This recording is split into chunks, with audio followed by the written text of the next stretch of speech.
सत श्री अकाल दोस्तों, मैं हाँ तुहाडी अपनी हरप्रीत कौर ते तुहाडा बहुत बहुत स्वागत है। इस दे नाल ही मेरे नाल हमेशा की तरह ममता शर्मा जी भी हाज़र है। सत श्री अकाल ममता शर्मा, तुहाडा बहुत बहुत स्वागत है। सत श्री अकाल हरप्रीत जी, सत श्री अकाल जी। ममता, जिवें कि आपां नूं पता ही है कि साडे कोल भारत दे विच बहुत टाइम तो गल्लां सामने आ रही हैं कि हमला हो सकता है रूस वालों यूक्रेन ते ते वो जिहड़ा हमला है वो हमला हो चुकिया, जो कि गल्लां पहला सामने आ रही सी कि हमला नहीं हो सकता, कि उन्हां दा सिर्फ कहना, पर वो हमला हो चुकिया ते कई भारती 20,000 तो उपर भी दसे जा रहे हैं कि कई भारती उत्ते फस चुके हैं ते पंजाबी भी फस चुके हैं।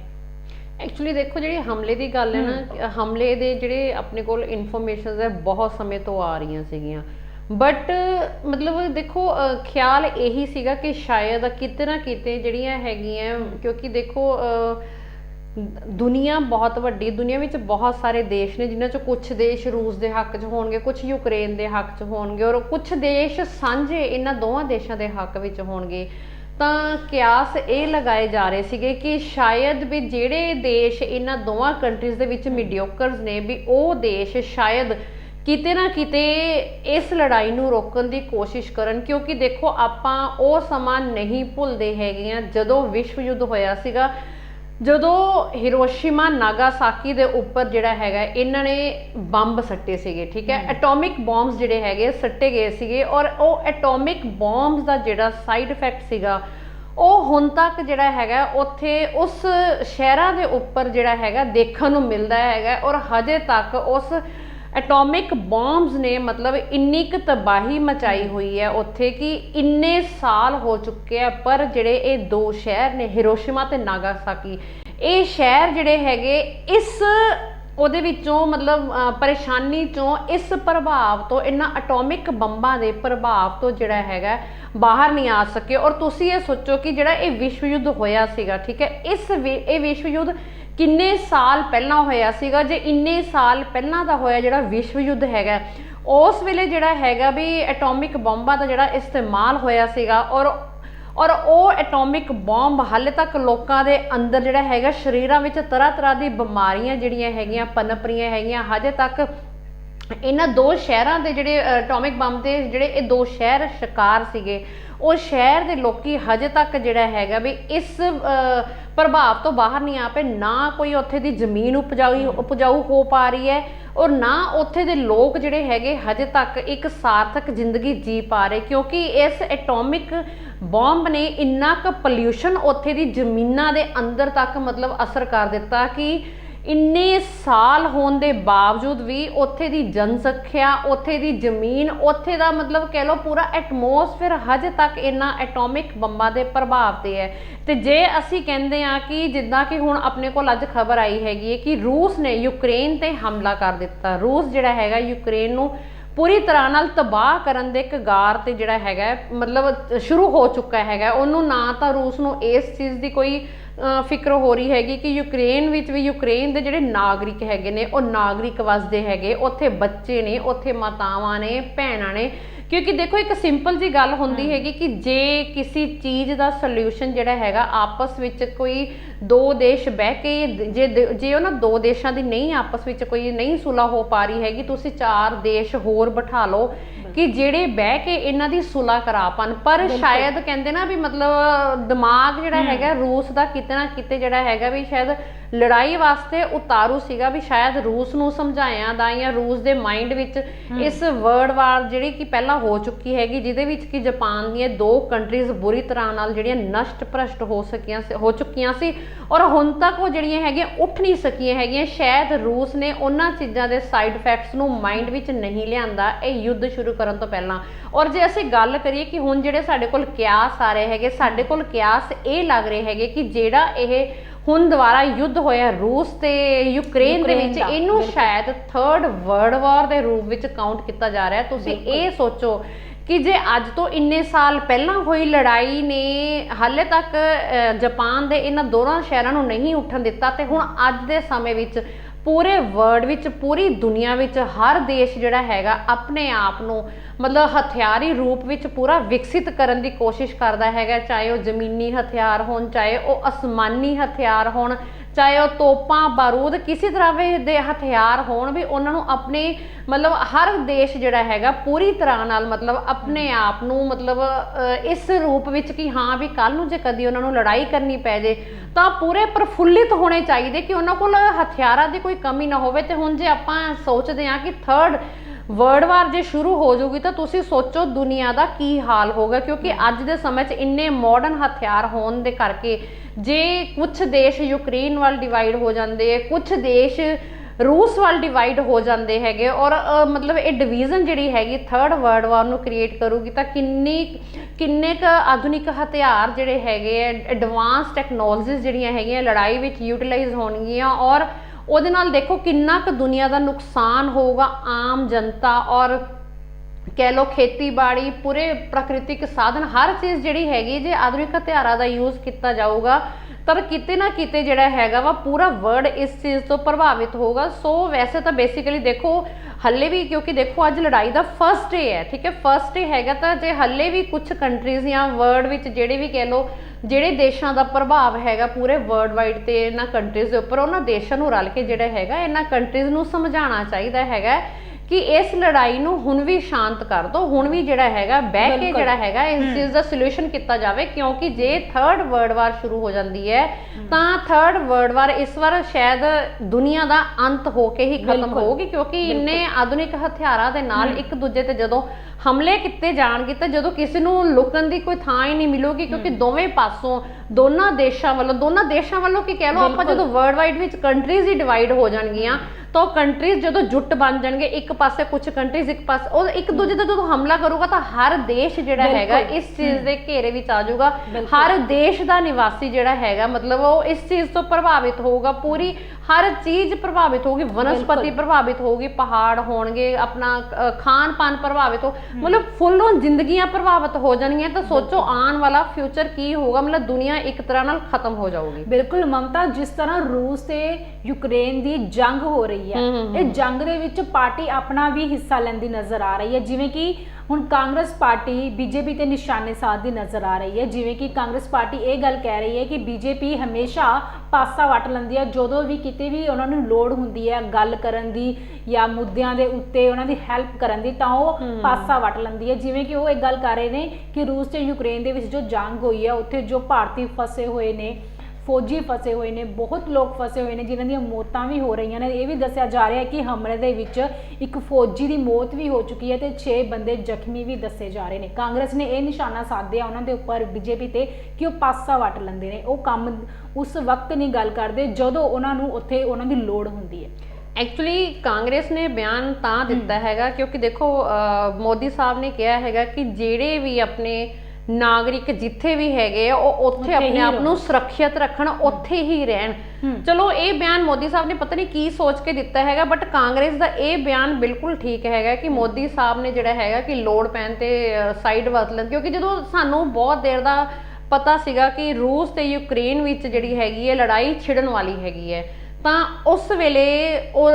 ਜੇ ਆਪਣੀ ਭਾਰਤ ਸਰਕਾਰ ਚਾਹੁੰਦੀ ਤਾਂ ਆਪਣੇ ਜਿਹੜੇ ਨਾਗਰਿਕ ਸੀਗੇ, ਆਪਣੇ ਜਿਹੜੇ ਵਿਦਿਆਰਥੀ ਸੀਗੇ ਉਹਨਾਂ ਨੂੰ ਉਸ ਲੜਾਈ ਨੂੰ ਛਿੜਨ ਤੋਂ ਪਹਿਲਾਂ ਜਿਹੜਾ ਹੈਗਾ ਇੰਡੀਆ ਵਾਪਸ ਬੁਲਾ ਸਕਦੀ ਸੀਗੀ। ਪਰ ਸ਼ਾਇਦ ਪਤਾ ਨਹੀਂ ਇਹਨਾਂ ਨੂੰ ਵੀ ਕੋਈ ਭੁਲੇਖੇ ਰਹਿ ਗਏ ਕਿ ਸ਼ਾਇਦ ਇਹ ਲੜਾਈ ਨਾ ਛਿੜੇ ਔਰ ਇਹਨਾਂ ਦੀ ਇਹੀ ਕਹਿ ਲਓ ਵੀ ਭੁਲੇਖਿਆਂ ਦੇ ਚੱਕਰ ਵਿੱਚ ਜਾਂ ਕਹਿ ਲਓ ਕਿ ਜਿਹੜੇ ਇਹਨਾਂ ਦੇ ਅੰਦਾਜ਼ੇ ਲੱਗਦੇ, ਕਿਆਸ ਲੱਗਦੇ, ਉਹਨਾਂ ਕਿਆਸਾਂ ਦੇ ਚੱਕਰ ਵਿੱਚ ਹੁਣ ਆਪਣਾ 20,000 ਭਾਰਤੀ ਜਿਹੜਾ ਹੈਗਾ ਇਹਨਾਂ ਦੇਸ਼ਾਂ ਵਿੱਚ ਫਸਿਆ ਹੋਇਆ। ਵੈਸੇ ਪ੍ਰੀਤ ਇਹਨਾਂ ਇੰਡੀਅਨਸ ਵਾਸਤੇ ਜਿਹੜਾ ਹੈਗਾ ਵੀ ਆਪਣੇ ਸਰਕਾਰ ਨੇ ਕੁਝ ਹੈਲਪਲਾਈਨਸ ਜਿਹੜੀਆਂ ਹੈਗੀਆਂ ਜਾਰੀ ਕੀਤੀਆਂ, ਤੁਸੀਂ ਪਲੀਜ਼ ਸ਼ੇਅਰ ਕਰ ਦਿਓ। ਜੀ ਬਿਲਕੁਲ,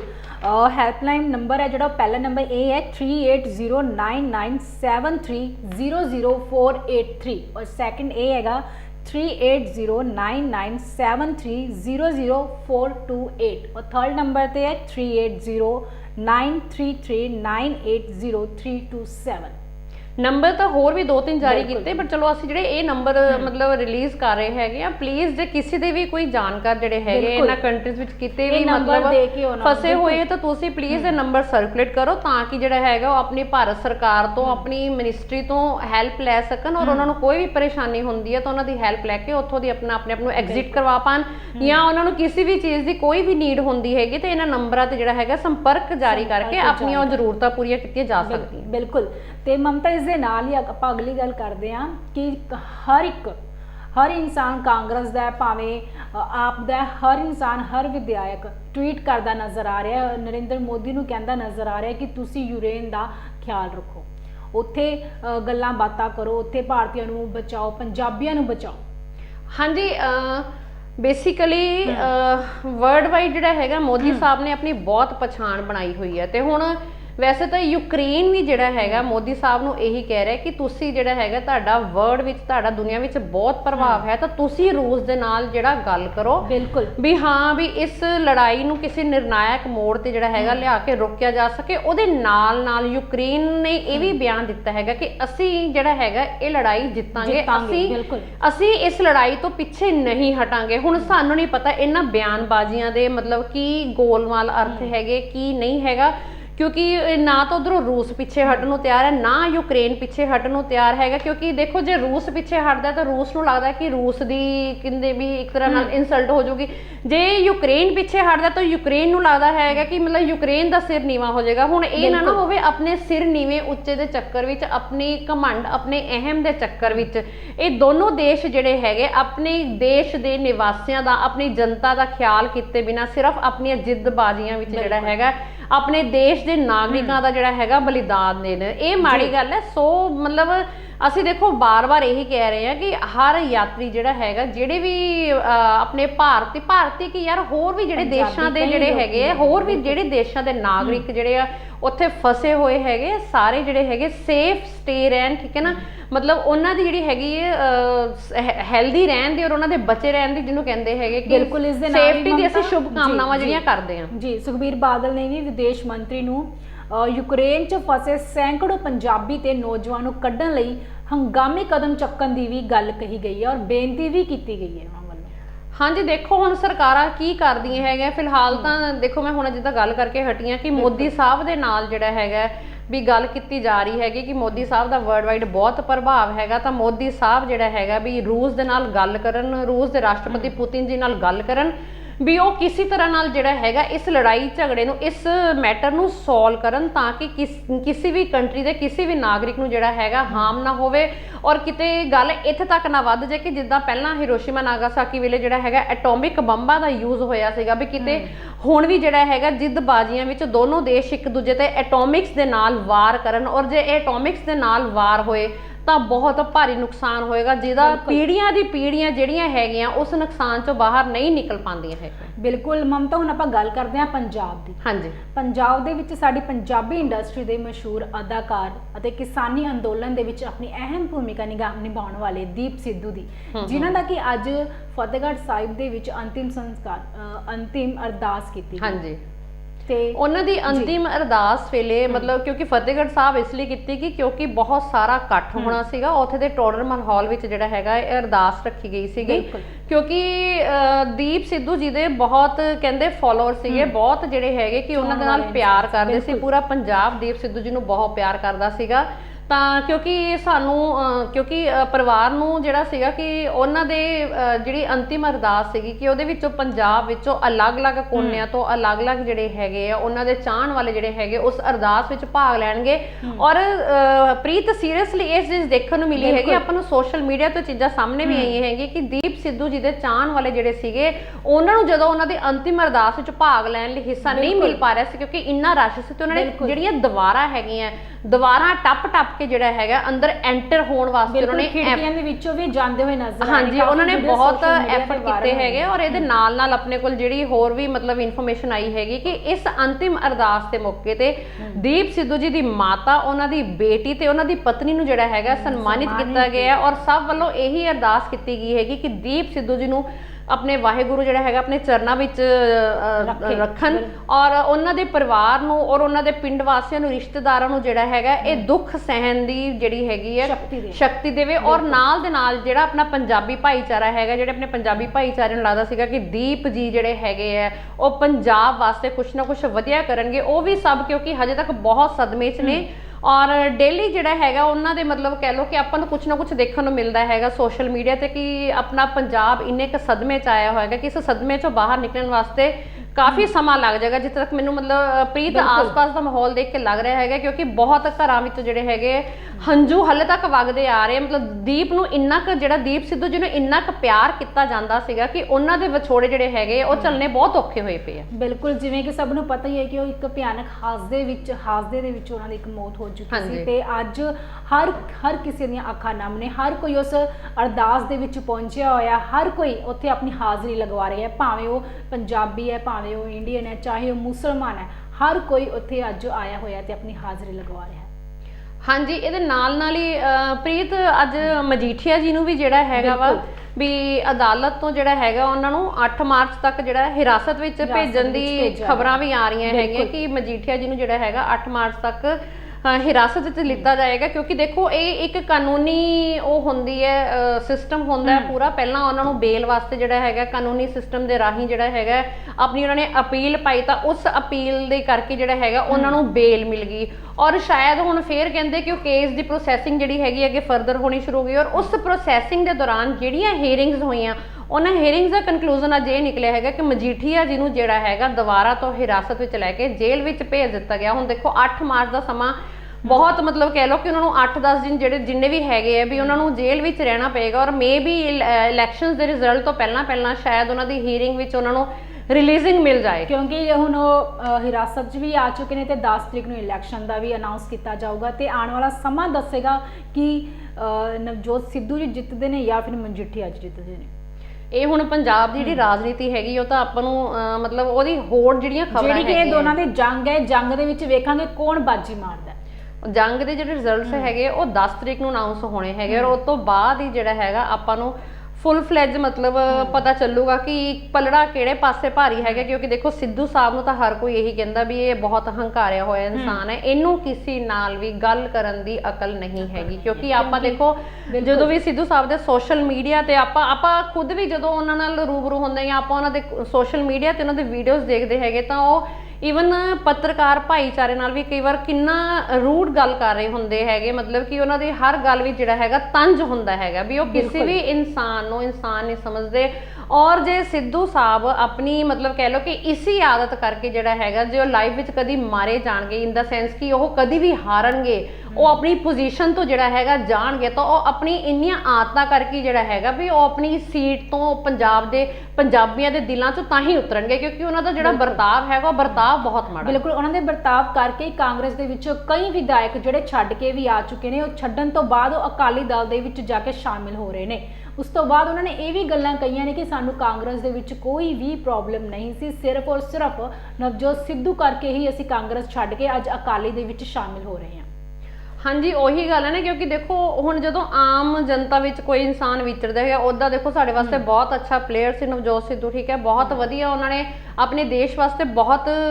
ਪ੍ਰਾਈਜ਼ਸ ਵੀ ਵਿਨ ਕੀਤੇ ਹੈਗੇ ਕ੍ਰਿਕਟ ਵਿੱਚ। ਬਟ ਜੇ ਉਹਨਾਂ ਨੂੰ ਇੱਕ ਆਮ ਇਨਸਾਨ ਦੇ ਰੂਪ ਵਿੱਚ ਜਨਤਾ ਵਿੱਚ ਵਿਚਰਨ ਵਾਲਾ ਇਨਸਾਨ ਦੇਖਿਆ ਜਾਵੇ ਤਾਂ ਉਹਨਾਂ ਦਾ ਬਿਹੇਵੀਅਰ ਜਿਹੜਾ ਹੈਗਾ ਉਹ ਬਹੁਤ ਰੂਡ ਮੰਨਿਆ ਜਾਂਦਾ ਹੈਗਾ, ਕਿ ਉਹਨਾਂ ਦੇ ਬਿਹੇਵੀਅਰ ਵਿੱਚ ਬਹੁਤ ਜ਼ਿਆਦਾ ਜਿਹੜਾ ਹੈਗਾ ਪ੍ਰਾਊਡ ਤੇ ਅਹੰਕਾਰ ਭਰਿਆ ਹੋਇਆ ਹੈ। ਤੇ ਇਹਦੇ ਨਾਲ ਅਸੀਂ ਪ੍ਰੀਤ ਆਪਣੇ ਦਰਸ਼ਕਾਂ ਤੋਂ